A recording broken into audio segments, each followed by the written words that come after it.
Shebang. Name and outlet, and you can begin. Jenny Cooney, HFPA. So we've heard that you filmed this in the actual conditions. There was none of that fancy soundstage, green screen stuff. Can you talk about the experience of making this movie? Yeah, shall I go or you Go go? on, you go, yeah. It was amazing. Actually, it was a great experience. It was very much, you see it on the film. It's exactly how it was. Those wides, Kate and I are in 8 feet of snow a lot. It was very cold. And it was also very beautiful. I mean, we saw the most beautiful sunrises and sunsets that you'd ever seen, the most beautiful vistas, and felt the like chilliest winds you've ever seen. As a process, though, I mean, I think both of us brought a lot of life experience to our characters. Kate, more than me, has got more environmental experience, in extreme cold. I don't like the cold, so I avoid it. But Kate definitely had a lot more sort of like, it was great because, we're doing a film about survival, and Kate knows a little bit about that, and I don't. So Ben doesn't know anything about it, and Alex knows a little bit about survival. So it was this really interesting duality to Idris and Kate and Ben and Alex that we brought to Hanny's vision, which is, hey guys, I'm going to put you in the mountain. Yeah, and he did. And he did. And he literally put us in the mountain. And it's interesting, just hearing you say, I realise how much of it has stayed with me. I mean, we really only wrapped in March, so it still feels quite fresh to me. And I remember everything like it was yesterday. But when Idris says 8 feet snowdrifts, we would have days when we wouldn't know how deep the snow was. When they say, okay, we want you to go over there, we think, okay, well, that's virgin snow. So how deep is that? They say, oh, it's about 3 feet. It was never 3 feet. It was minimum of 5.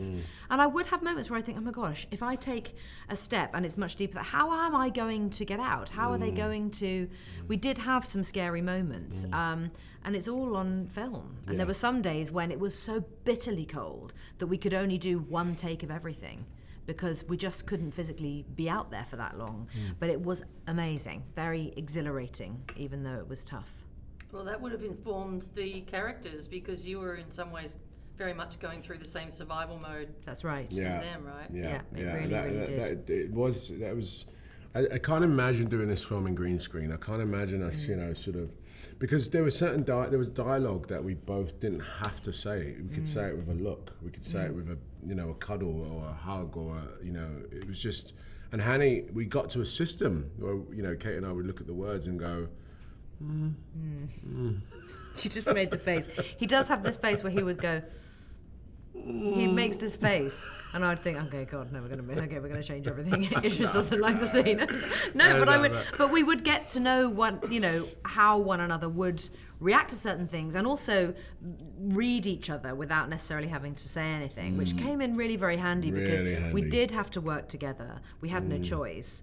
In the same way that Ben and Alex did too. They had to count on each other to survive, and to a certain extent, when we honestly kind of had to do the same thing, had to be patient and collaborative and listening, and all of the things that Ben and Alex had to do as well. I'm going to fit in 2 more questions, so I've got to talk really quickly. If you can keep the answer a little short so they don't cut me off. It's my fault. It's my fault. No, it's fine. It is. I've got a big mouth. Can you also talk about just generally this story? Who are these 2 people to each other, and why are they in this position? Okay, so Ben is a neurosurgeon. He's an Englishman who lives in Baltimore, and Alex is an American woman who lives in New York, and she is a photojournalist. She shoots war zones. She has just been in Idaho photographing neo-Nazis. They are both trying to get from Idaho back to New York. Their flight is cancelled because of bad weather. Alex overhears that Ben is in a similar predicament. He has to get home for a surgery, and Alex is getting married the next day.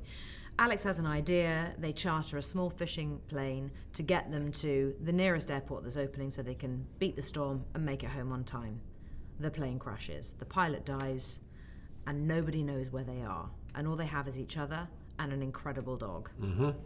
Total strangers, story of survival, and how 2 people find love and truth and strength in the most unlikely of circumstances. And for the HFPA site, we're asking everybody if you could tell us your favourite piece of career advice, each of you. Career advice? Yeah, the best career advice you ever got. Wow, my favourite bit of career advice would probably be always look someone in the eyes when speaking to them. Simple little piece of advice, but it would always help me when I do auditions because, trust is gained when you can look someone in the eyes very quickly or not.